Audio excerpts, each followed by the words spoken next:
My child, why does it seem I can't reach you? I got your message. I just been busy. Did you? It doesn't seem to have taken root, actually. One sec.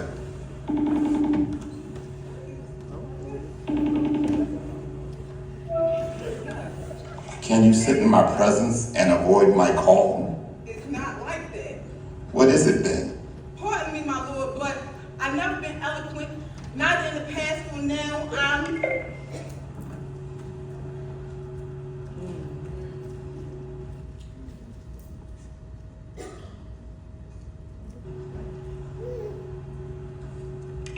Jazmin, I don't hear excuses. Next time I call, the only thing I need to hear is yes and amen.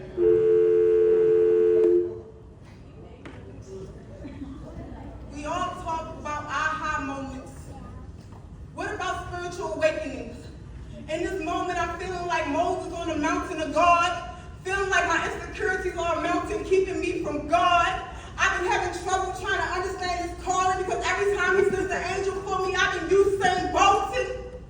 I remember the first time you called for me, sent you straight to voicemail. My spirit grew louder, telling me to proceed with caution. God is omniscient. It's no darkness he can't find you in. Staring down that death forced me to pick up that line because now I'm calling on you for my healing.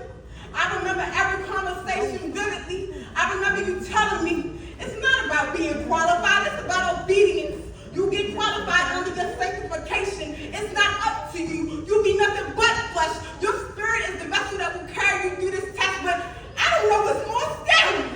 Running from a calling and attempt to keep control, or saying yes and submitting myself unto God. I'm scared. This walk, it comes with your blueprint, but I just feel lost and amazed, and most anyone says is pray.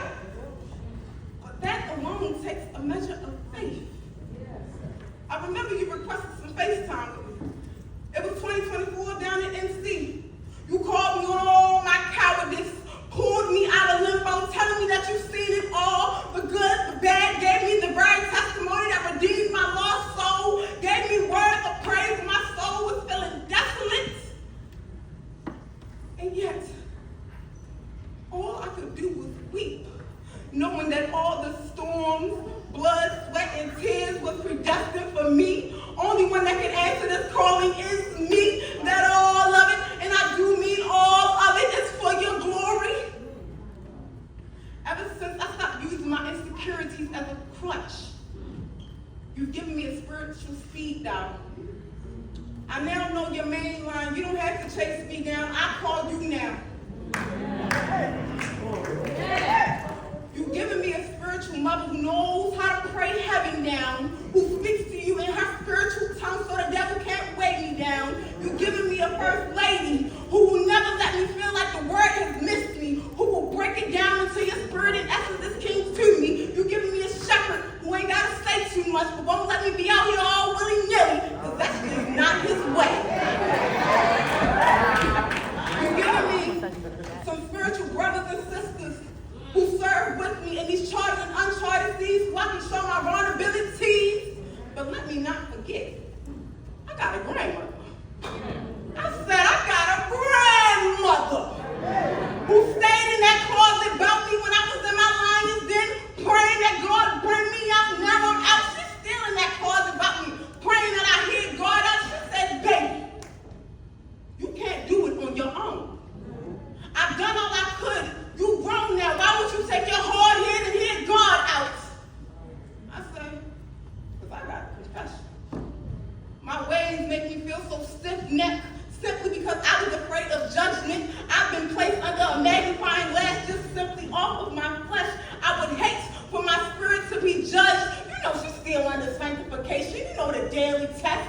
But she's not perfect. She's just chasing after God with her whole heart, preparing for that next time that he FaceTime. But this time, I want him to be a praise report about what I've been doing for him and his kingdom, how I've been dying to myself to please him, how I've been serving to show my love for him. However, my calling is nothing compared to his son's. Imagine being born and your calling is to help heal, love, and save the very people who will crucify you and curse your name at only 33 years old. Jesus had a calling like no other, in which we're all still benefiting from. Imagine if he let it go to voicemail. Imagine if he never picked up and FaceTime